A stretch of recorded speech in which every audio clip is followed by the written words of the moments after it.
El estallido del fusil resonó en el valle helado. El general Auguste de Lasalle, comandante de la división de caballería más condecorada de Napoleón, observó por su catalejo cómo su explorador se desplomaba de su caballo a 300 metros de distancia. Imposible. La inteligencia francesa afirmaba que los irregulares españoles portaban mosquetes anticuados con un alcance efectivo máximo de 80 metros. Este disparo se produjo desde casi 4 veces esa distancia. Lasalle bajó el catalejo.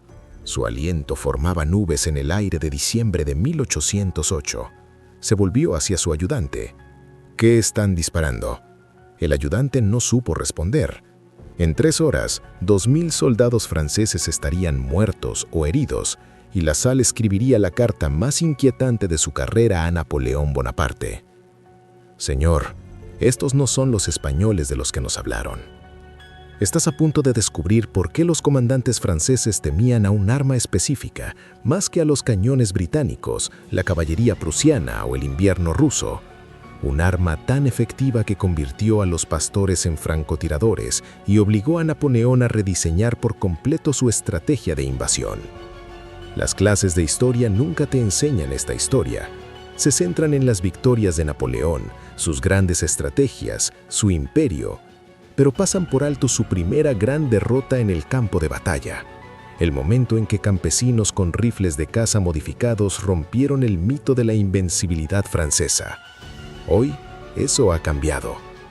Miguel Santos agarraba su fusil con manos callosas, manos que 6 meses atrás solo habían conocido el peso de un cayado de pastor. Tenía 23 años, nacido en el pueblo montañoso de Roncesvalles, en el norte de España, donde su familia había criado ovejas durante 4 generaciones. El arma que sostenía se llamaba escopeta rayada, un mosquete estriado que los armeros españoles llevaban décadas perfeccionando en talleres secretos, mientras que los franceses llevaban mosquetes de ánima lisa estándar que disparaban balas de plomo en una dirección general. El fusil de Miguel tenía ranuras espirales talladas en el interior del cañón. Estas ranuras hacían girar la bala, le daban estabilidad y convertían una suposición arriesgada en precisión quirúrgica. Las especificaciones técnicas suenan aburridas hasta que entiendes su significado en batalla. Un mosquete de infantería francés, el modelo Charleville que conquistó Europa, podía alcanzar un blanco del tamaño de un hombre a 80 metros si el soldado estaba bien entrenado y tenía suerte. Tiempo de recarga de 60 a 90 segundos para un soldado entrenado, más tiempo bajo presión.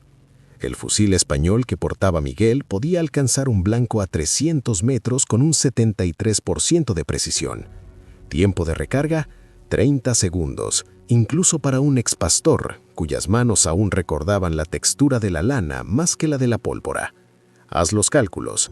Mientras que un soldado francés disparó una vez, quizá 2, si era excepcional, Miguel disparó 3 veces, desde una distancia donde los mosquetes franceses ni siquiera podían alcanzarlo.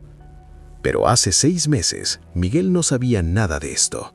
Hace 6 meses, vio a las tropas francesas marchar por su pueblo, requisar las ovejas de su familia e incendiar la casa de su vecino cuando el anciano protestó. El soldado francés que encendió la antorcha se rió. Miguel recordaba esa risa.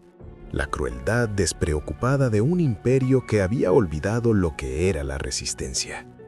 Al día siguiente, caminó 30 kilómetros hasta el campamento guerrillero más cercano, sin nada más que un cuchillo de caza y una rabia que ardía más que cualquier forja.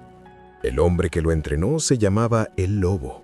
Su verdadero nombre era Rafael Mendoza, un exsargento del ejército regular español que había presenciado su colapso ante las fuerzas de Napoleón en la batalla de Tudela. Rafael tenía 41 años, el rostro curtido como cuero viejo, una cicatriz que le recorría desde la oreja izquierda hasta la mandíbula, donde un sable francés casi lo mata. Miró las suaves manos de pastor de Miguel y negó con la cabeza. Sangrarás antes de ser útil. La mayoría se rinde. ¿Tú te rindes? Miguel pensó en la risa del soldado francés. No. Rafael asintió una vez. Entonces veamos si puedes aprender a matar.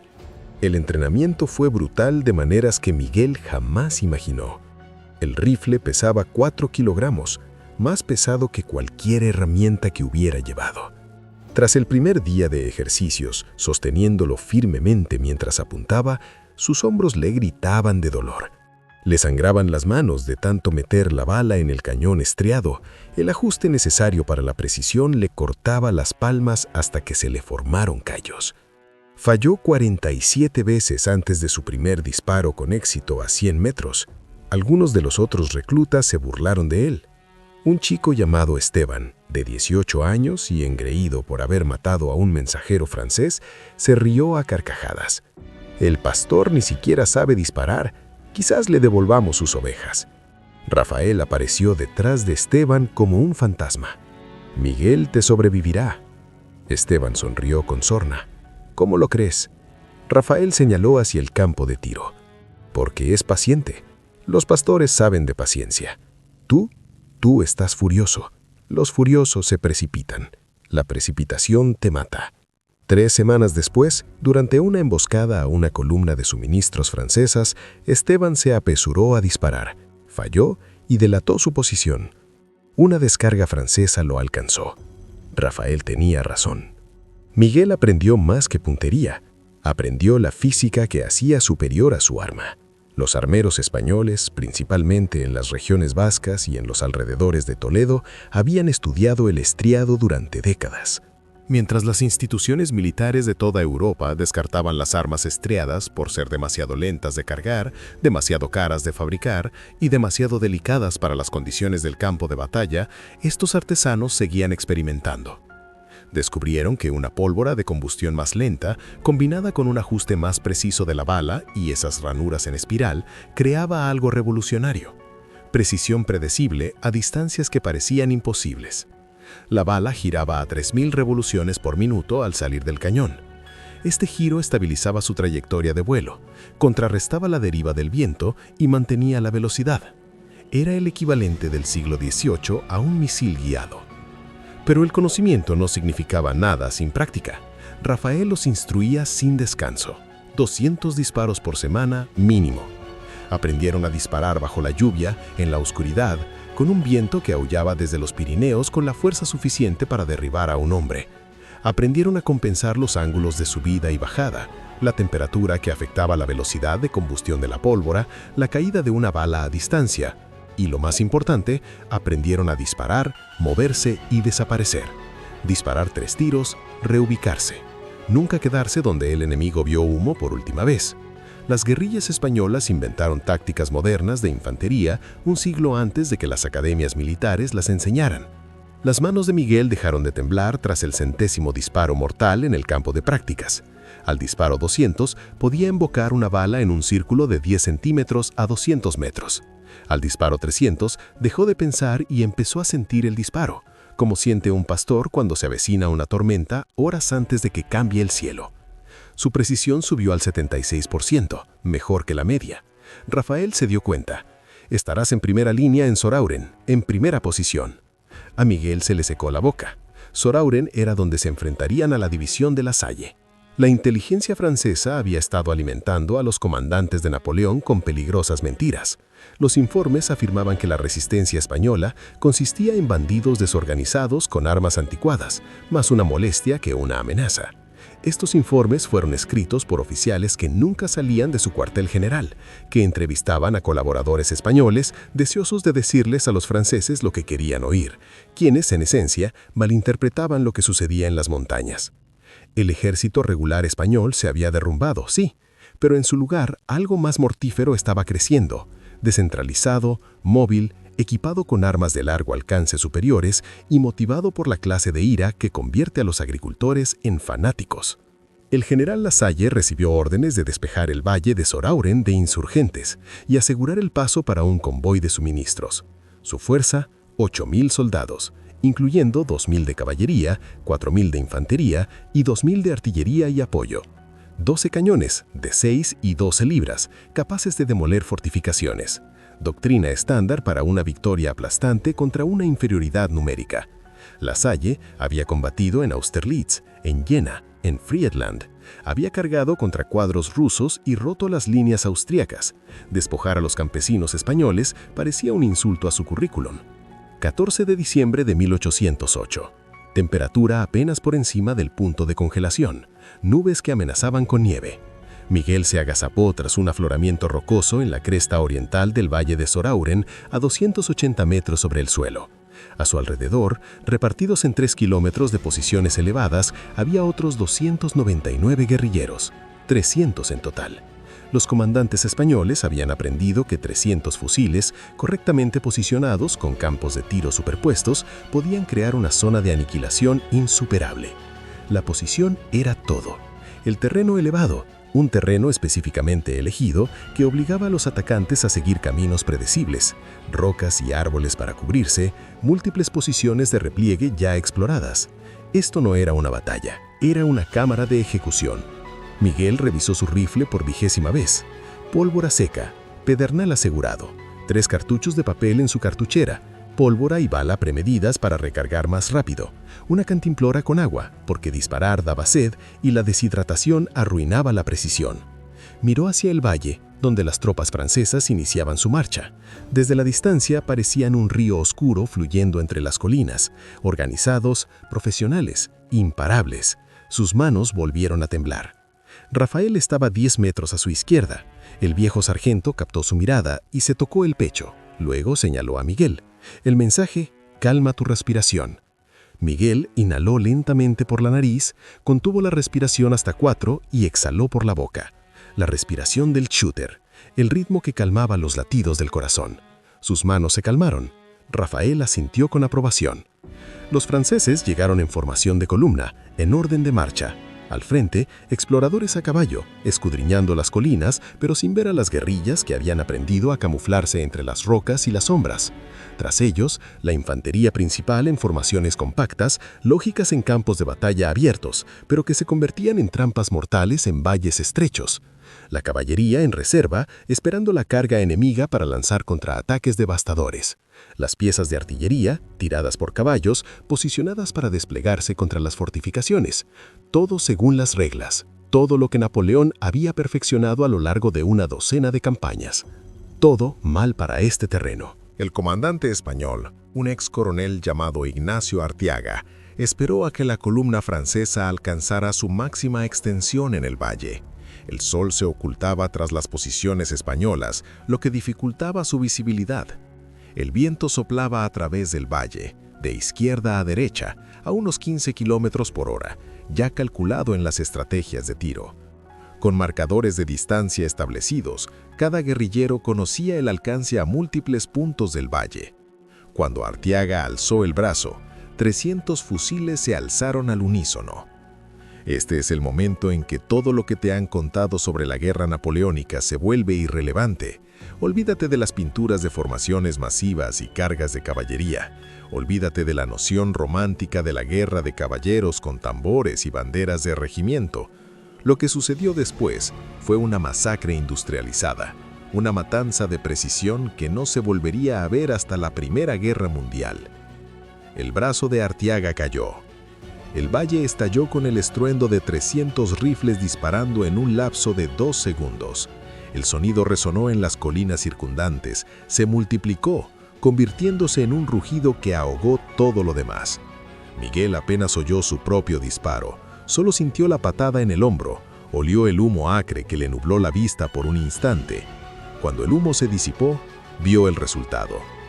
47 soldados franceses y 11 caballos cayeron, en 2 segundos, a distancias donde los franceses ni siquiera sabían que estaban bajo fuego enemigo. El explorador que lideraba la columna, al que Lasalle había observado con su catalejo, yacía muerto con una bala en el pecho a 300 metros. Los oficiales que habían sido visibles a caballo dirigiendo a sus hombres se desplomaron. La ordenada columna francesa se disolvió en el caos, mientras los soldados buscaban refugio, que no existía en el llano valle. Miguel ya estaba recargando. Sus manos repasaban la secuencia que Rafael le había inculcado 1000 veces. Morder el cartucho de papel, verter la pólvora por el cañón, embestir la bala con la varilla, amartillar el percutor a medias, preparar la bandeja, cerrar el frisen, echarse el arma al hombro, alcanzar el objetivo, respirar, apretar. 30 segundos, incluso con el corazón latiéndole con fuerza y los oídos zumbando. A su alrededor, los demás guerrilleros hacían lo mismo. El más rápido podía recargar en 25 segundos, el más lento tardaba 35. Daba igual. Estaban a 280 metros. Los mosquetes franceses no podían alcanzarlos. Segunda descarga. Otros 43 soldados franceses cayeron. Algunos intentaron devolver el fuego, pero las balas de sus mosquetes cayeron cortas e inútiles, levantando tierra a 40 metros de la base de la cresta. La artillería francesa intentó desplegarse, pero posicionar un cañón para fuego indirecto en una pendiente empinada requiere tiempo y cálculos matemáticos que los hombres aterrorizados no pueden calcular. Antes de que pudieran apuntar correctamente, los fusiles españoles encontraron a las dotaciones de artillería. 12 artilleros murieron en la tercera descarga. Los cañones permanecieron silenciosos, inútiles, costosos monumentos de hierro a la guerra equivocada. El general Lasalle, observando desde una posición protegida cerca de la retaguardia de la columna, no podía procesar lo que veía. Su educación militar, décadas de experiencia, cada batalla que había estudiado, nada de eso lo había preparado para esto. ¿Cómo disparaban los españoles desde esa distancia? ¿Cómo recargaban tan rápido? ¿Dónde estaba la vulnerabilidad que podía aprovechar? ¿Carga de caballería? ¿Subir una empinada ladera rocosa bajo fuego de fusil? Suicidio. ¿Avance de infantería? El mismo resultado. ¿Balancín de artillería? ¿Contra objetivos dispersos a lo largo de 3 kilómetros de terreno elevado? Desperdiciaría munición golpeando rocas. Por primera vez en su carrera, Auguste Lasalle se dio cuenta de que se encontraba en una situación sin una buena respuesta táctica. Los españoles habían invertido la ecuación. En todas las batallas anteriores, la superioridad numérica y el entrenamiento profesional habían sido decisivos. Aquí la posición y la tecnología de las armas hicieron que el número fuera irrelevante. Tenía 8.000 soldados. Quizás 300 podrían enfrentarse eficazmente al enemigo en cualquier momento, y estaban siendo masacrados. Esto no era una batalla, era un campo de tiro, y sus hombres eran los objetivos. Dio la orden de retirada. Retroceder bajo fuego enemigo es una maniobra militar muy difícil, que requiere disciplina y calma. Los franceses no tenían ninguna. La retirada se convirtió en retirada, la retirada en derrota. Los hombres dejaron sus armas para correr más rápido. Los oficiales perdieron el control de sus unidades. La caballería, la tropa de choque élite de Napoleón, observó con impotencia cómo la infantería los atropellaba presa de pánico. Cuando Lasalle intentó organizar una retaguardia, los fusiles españoles encontraron a los comandantes. Para cuando los franceses escaparon del valle, llevaban 47 minutos bajo fuego enemigo. Bajas: 2.117 soldados franceses muertos o heridos. Bajas españolas: 83, principalmente por accidentes durante el reposicionamiento y algunos disparos franceses de larga distancia con suerte. Tasa de bajas: 25-1. Estas cifras no son propaganda española, proceden de archivos militares franceses, específicamente de un informe que Lasalle entregó al mariscal Soult, quien comandaba las fuerzas en España. El informe todavía se conserva en el Museo Militar francés. Puede consultarlo usted mismo. Miguel había disparado 18 tiros durante el combate. Sabía que había acertado al menos 14 veces, aunque en el caos era imposible saber cuáles eran sus objetivos en concreto. Tenía el hombro morado y magullado por el retroceso del fusil. Tenía las manos negras por los restos de pólvora. Temblaba de nuevo, pero esta vez no de miedo, de adrenalina, de la certeza de que acababa de sobrevivir a algo imposible. La maquinaria de guerra francesa, conquistadora de Europa, había huido de los pastores. Reflexionemos sobre esto un momento. 300 guerrilleros españoles, la mayoría agricultores y artesanos, 6 meses antes, infligieron más bajas a las fuerzas francesas en un solo combate que muchos ejércitos profesionales en batallas de un día entero. ¿Por qué? porque contaban con mejores armas y mejores tácticas, porque los armeros españoles habían innovado mientras las instituciones militares europeas se estancaban, porque hombres desesperados que luchaban por sus hogares demostraron ser más adaptables que los soldados profesionales que seguían la doctrina. Ahora viene la parte en la que necesito que hagas algo.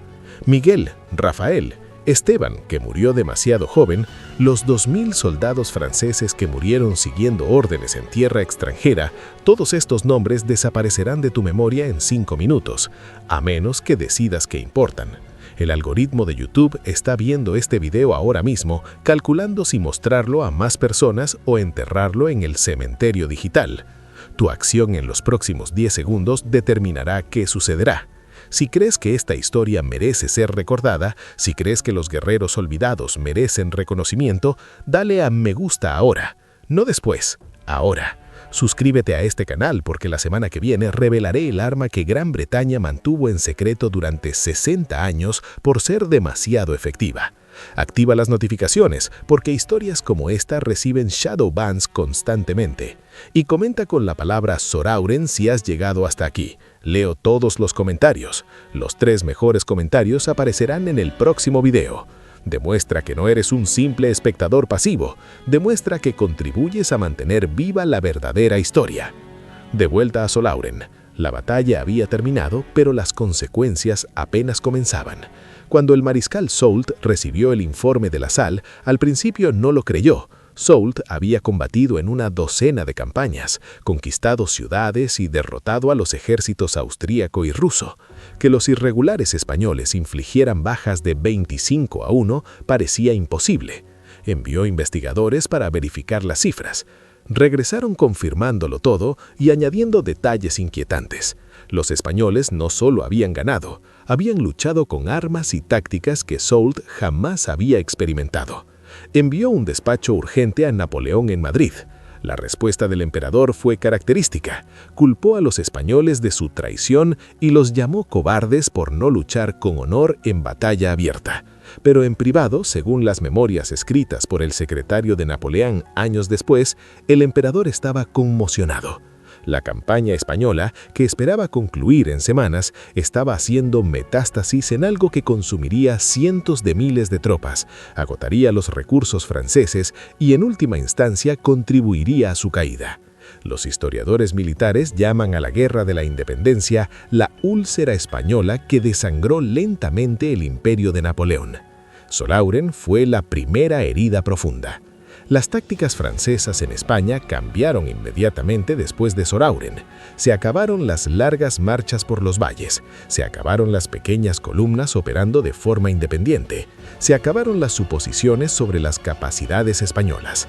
Las fuerzas francesas comenzaron a moverse en formaciones más grandes y concentradas, con exploradores desplegados a grandes distancias y con constante vigilancia del terreno elevado. Estos cambios las hicieron más lentas, más predecibles y más fáciles de evitar o emboscar para las guerrillas españolas. Los franceses reaccionaban en lugar de imponer sus órdenes. En términos militares, habían perdido la iniciativa. Pero esto es lo verdaderamente notable. Los armeros españoles habían desarrollado el mosquete estriado décadas antes que Sorauren. La tecnología ya existía. Los oficiales militares españoles habían presentado el arma repetidas veces a la monarquía española, sugiriendo que podría dar a España una ventaja decisiva. Fueron ignorados. Los rifles eran demasiado caros para producirlos en masa, demasiado diferentes de los mosquetes estándar y demasiado difíciles de usar con eficacia para los soldados con formación tradicional. Fue necesario el colapso del ejército regular español y la desesperación de la guerra de guerrillas para que el arma finalmente se desplegara correctamente. Esta es la versión del siglo XVIII de una startup tecnológica que revolucionó una industria. El fusil español fue el iPhone, el servicio de streaming, el coche eléctrico. Las potencias establecidas se burlaron de él porque no encajaba con sus esquemas existentes. Lo calificaron de impráctico, caro e irreal. Luego, innovadores desesperados demostraron que funcionaba y de repente la élite tuvo que luchar para ponerse al día. Los ejércitos británicos y franceses no adoptaron ampliamente las armas estriadas hasta 40 años después de Sorauren. Para entonces, los armeros españoles ya habían avanzado hacia diseños aún más avanzados. Miguel Santos nunca alcanzó la fama, no se erigieron estatuas en su honor, ni se bautizó ninguna escuela con su nombre. Después de Sorauren, luchó en 17 combates más durante los 4 años siguientes. Resultó herido 2 veces, una por una bala de mosquete francesa que le destrozó la clavícula izquierda y otra por un fragmento de proyectil de artillería que lo dejó sordo permanentemente del oído derecho.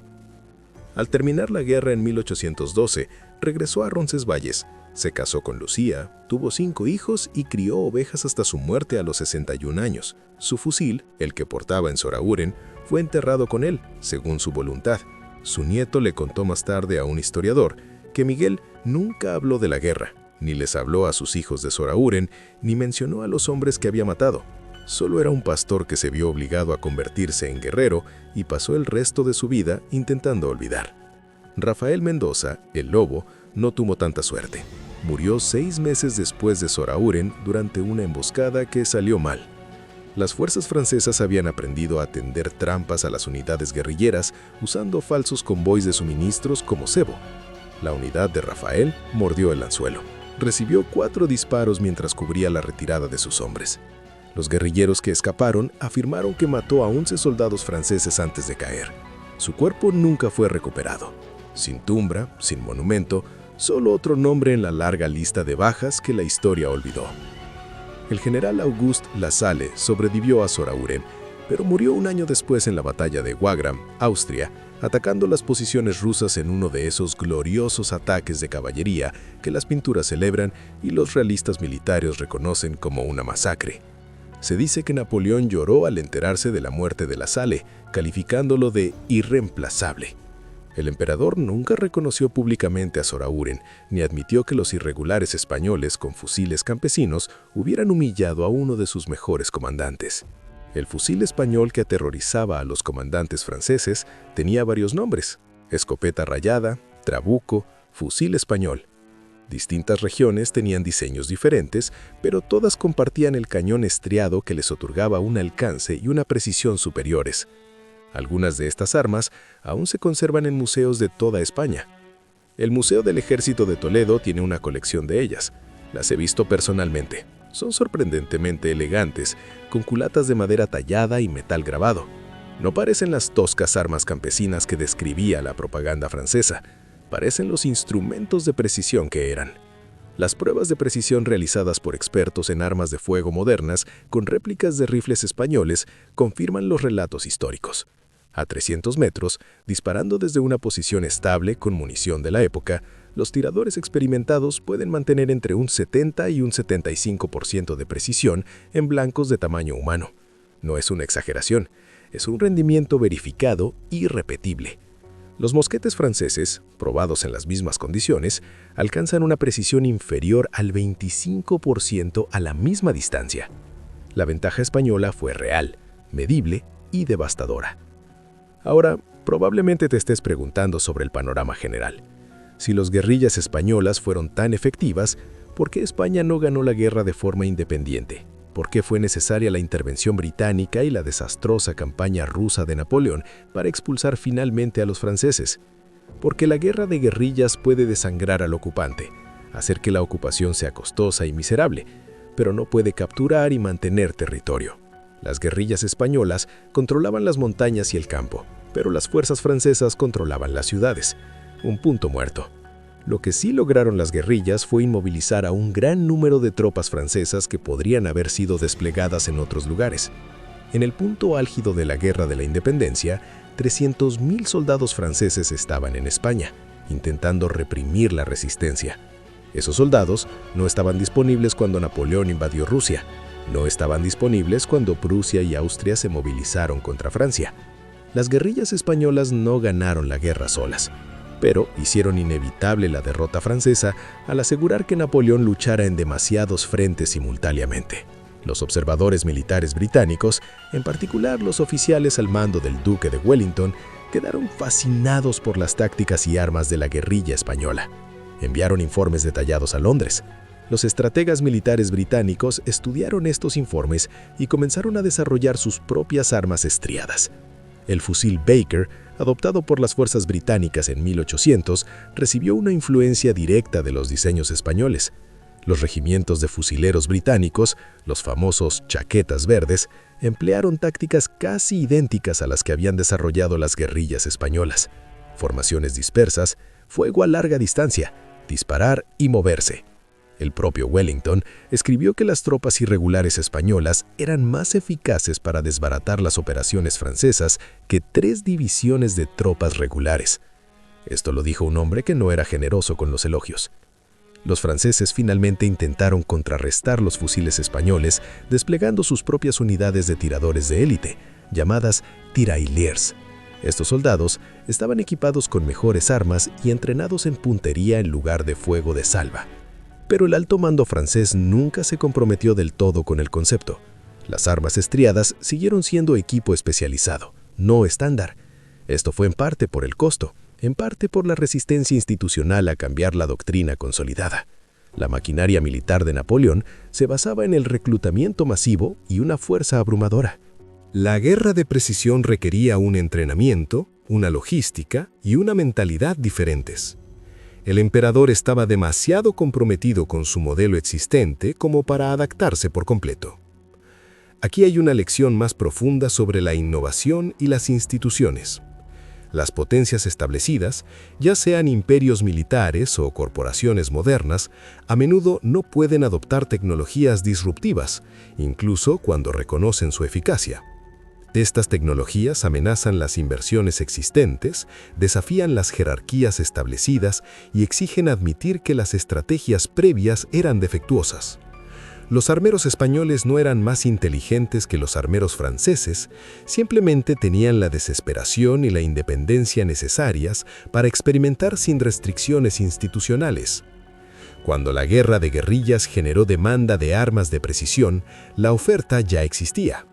Los franceses, con su enorme complejo militar industrial, no pudieron adaptarse con la misma rapidez. Piensa en paralelismos modernos. ¿Cuántas veces has visto empresas consolidadas ignorar las innovaciones de competidores más pequeños solo para verse afectadas años después?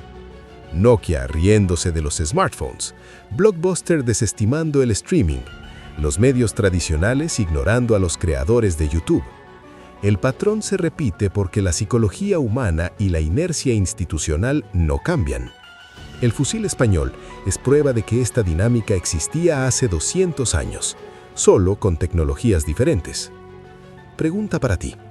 Si fueras un comandante francés en 1808, sabiendo lo que sabes ahora sobre los fusileros españoles, ¿cómo te habrías adaptado? Comenta tu estrategia. ¿Evitarías por completo los valles y las montañas? ¿Desplegarías a tus propios tiradores? ¿Cambiarías tu táctica a operaciones nocturnas? Tengo mucha curiosidad por saber cómo resolverías este problema. La mejor respuesta aparecerá en el próximo video. Tras Sourauren, la guerra de guerrillas española se convirtió en el modelo para los movimientos de resistencia en todo el mundo. En la década de 1830, durante la Revolución Belga, los combatientes de la resistencia estudiaron las tácticas españolas. En la Guerra de Secesión estadounidense, tanto las fuerzas irregulares de la Confederación como las de la Unión emplearon principios pioneros en España. En el siglo XX, los movimientos de resistencia en la Francia ocupada, Yugoslavia y en toda Asia emplearon la guerra descentralizada y móvil contra ocupantes con superioridad numérica. El ejército republicano irlandés estudió las tácticas de la guerrilla española. Lo mismo hizo el Vietcong. Los conceptos estratégicos puestos a prueba en Sourauren, perfeccionados durante años de guerra brutal, se convirtieron en la base de la teoría de la guerra asimétrica que las academias militares aún enseñan hoy en día. No es una exageración. En las escuelas de Estado Mayor modernas, cuando se enseña guerra irregular, la guerra de la independencia es un caso de estudio fundamental. El enfrentamiento específico en Sourauren aparece en los libros de texto de West Point, Sandhurst y Saint Cyr. Los soldados profesionales estudian lo que Miguel Santos y Rafael Mendoza descubrieron mediante la desesperación y la innovación.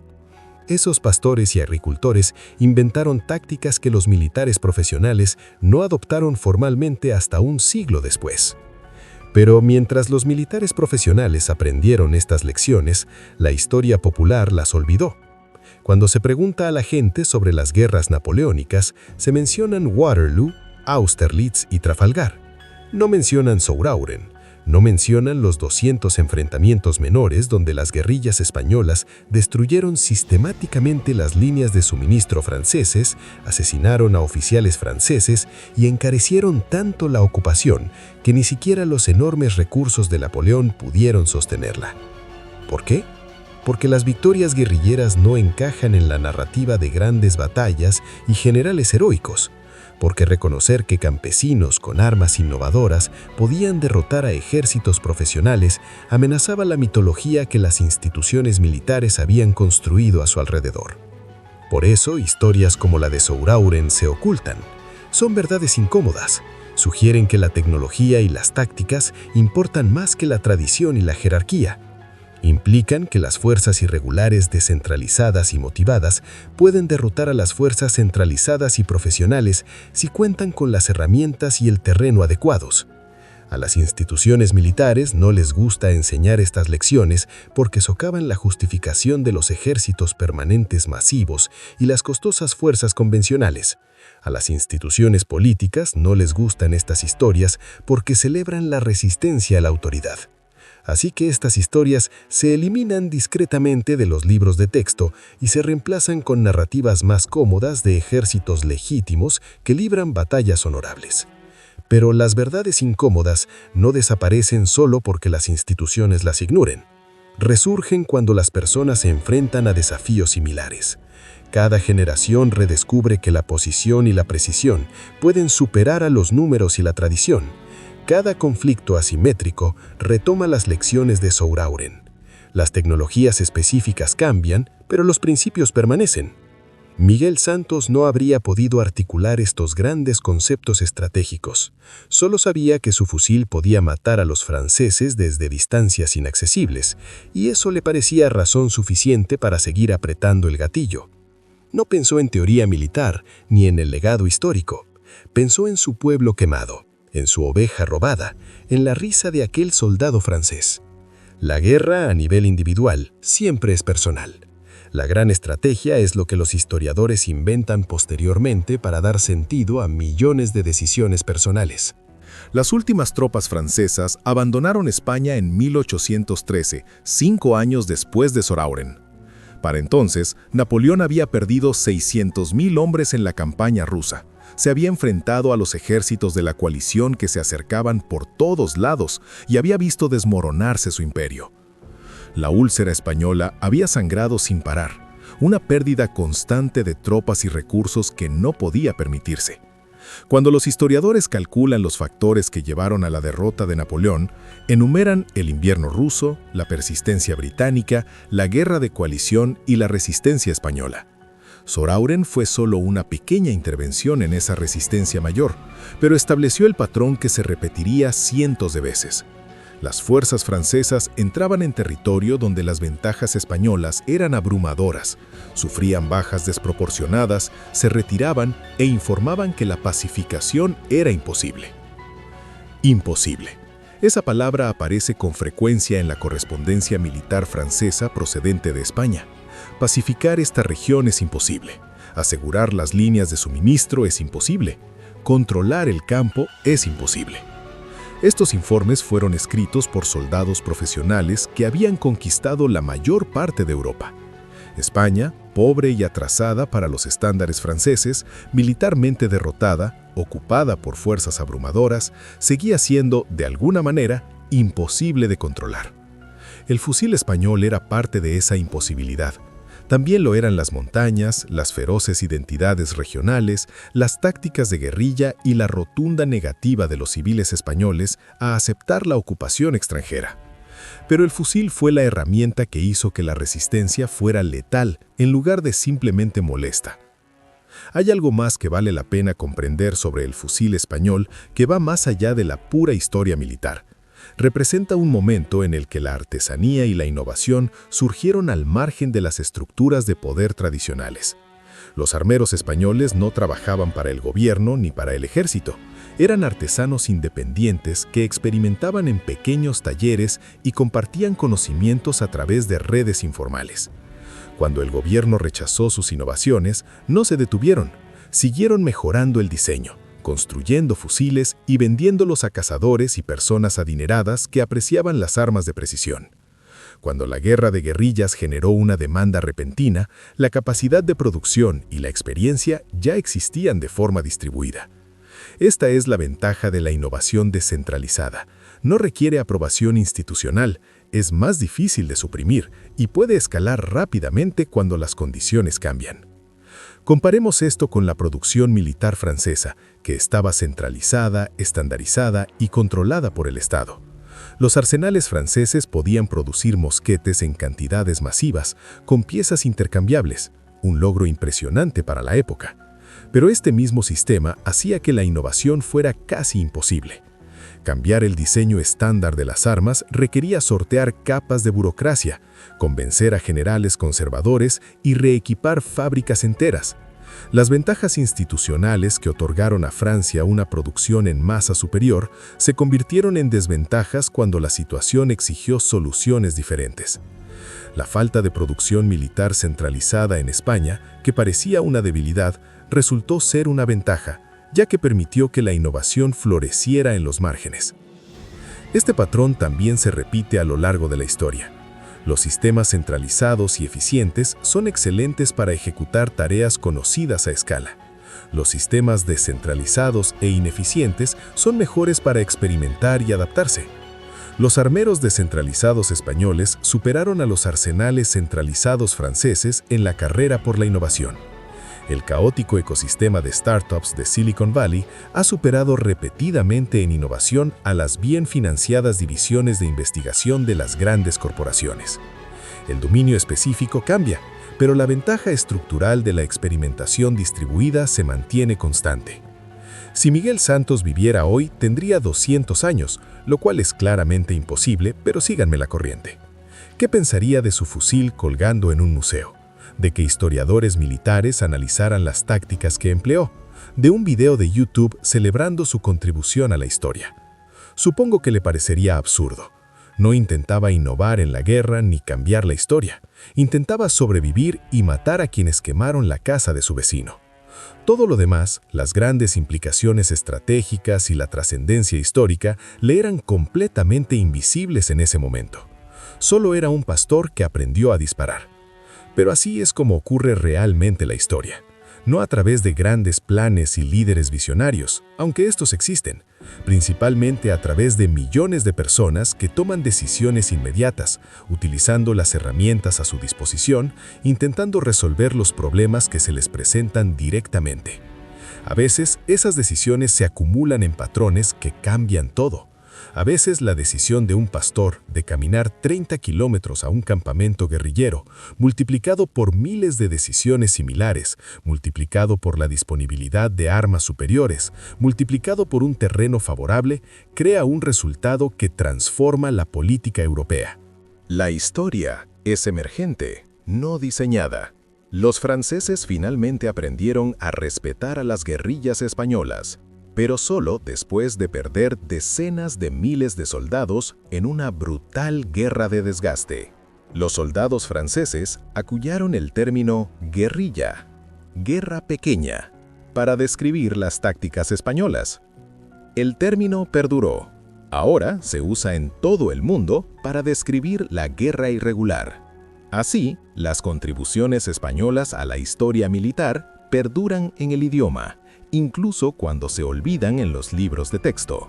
En 1814, tras la primera abdicación de Napoleón, las tropas francesas finalmente abandonaron España. Los soldados que sobrevivieron a la Guerra de la Independencia escribieron memorias describiéndola como el peor destino del Imperio francés. Peor que Egipto, peor que Italia, peor que Alemania. La constante amenaza de emboscada, el enemigo invisible, la certeza de que cualquier marcha por el campo podría desembocar en una violencia repentina, quebraron la moral de una forma que las batallas convencionales no lo hacían. Puedes enfrentarte a un ejército enemigo con algo parecido al coraje. No puedes enfrentarte a una población entera que te quiere muerto y tiene las herramientas para conseguirlo. Cuando el fusil español apareció por primera vez en los informes de inteligencia franceses, los analistas lo descartaron como propaganda. Razonaron que las fuerzas españolas no podían tener armas superiores a las francesas. Francia poseía la mejor tecnología militar de Europa, posiblemente del mundo. Esta suposición, repetida informe tras informe, le costó caro a las fuerzas francesas. Para cuando los comandantes franceses tomaron en serio la amenaza, las tácticas españolas habían evolucionado para maximizar las ventajas del fusil. Esta es otra lección sobre la ceguera institucional. Las organizaciones a menudo no pueden percibir amenazas que contradicen su propia imagen. La identidad militar francesa se construyó sobre la superioridad tecnológica y táctica. Las pruebas que cuestionaban esta identidad fueron rechazadas o minimizadas hasta que las bajas en el campo de batalla hicieron imposible negarla.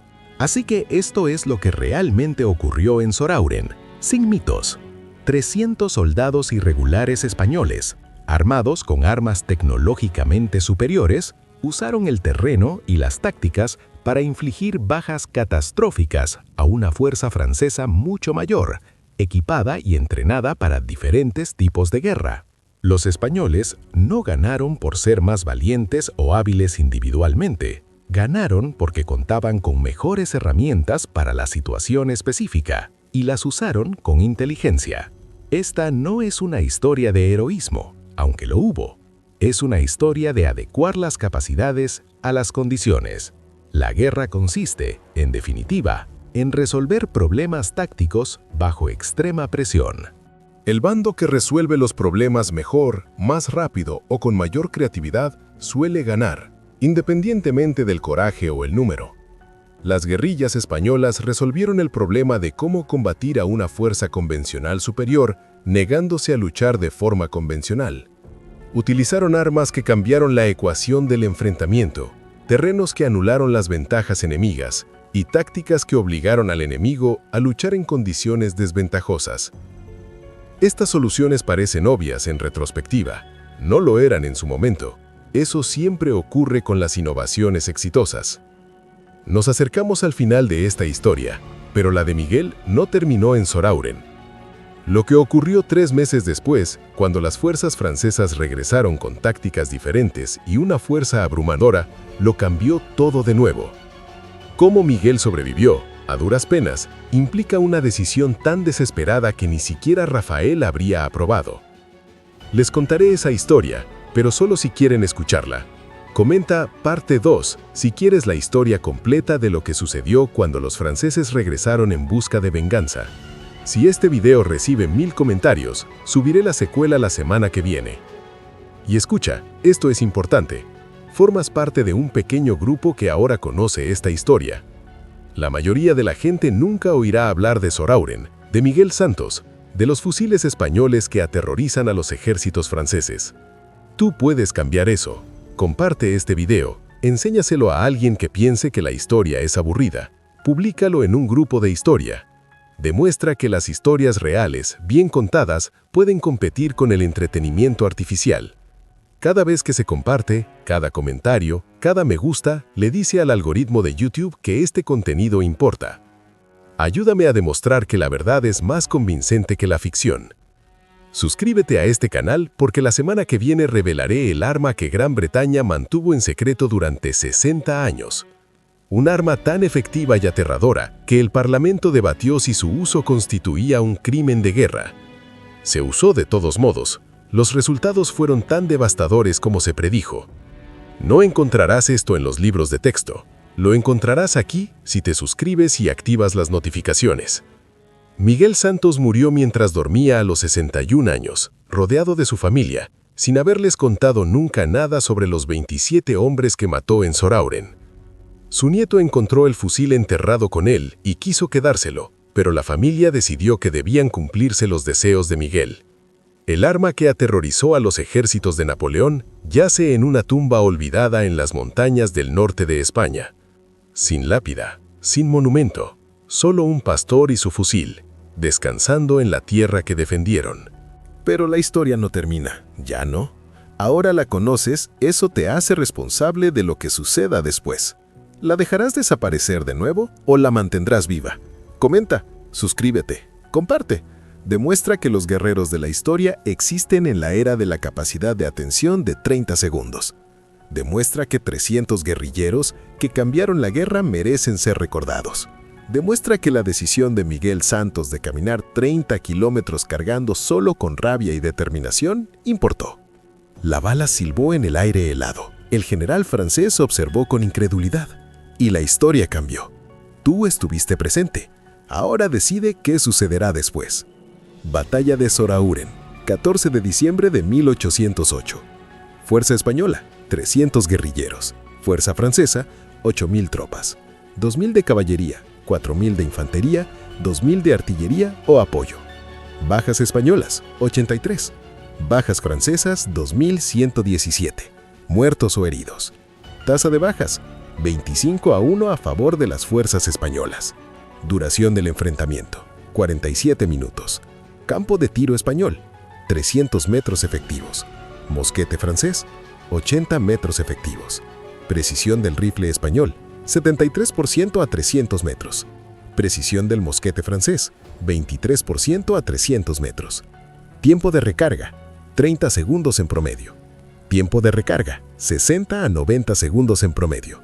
Bajas en la primera descarga, 47 soldados franceses más 11 caballos. Ventana de 2 segundos. Pérdidas totales francesas en la Guerra de la Independencia, se estima que hubo entre 180.000 y 240.000 bajas. Tropas francesas retenidas en España en su punto máximo, 300.000.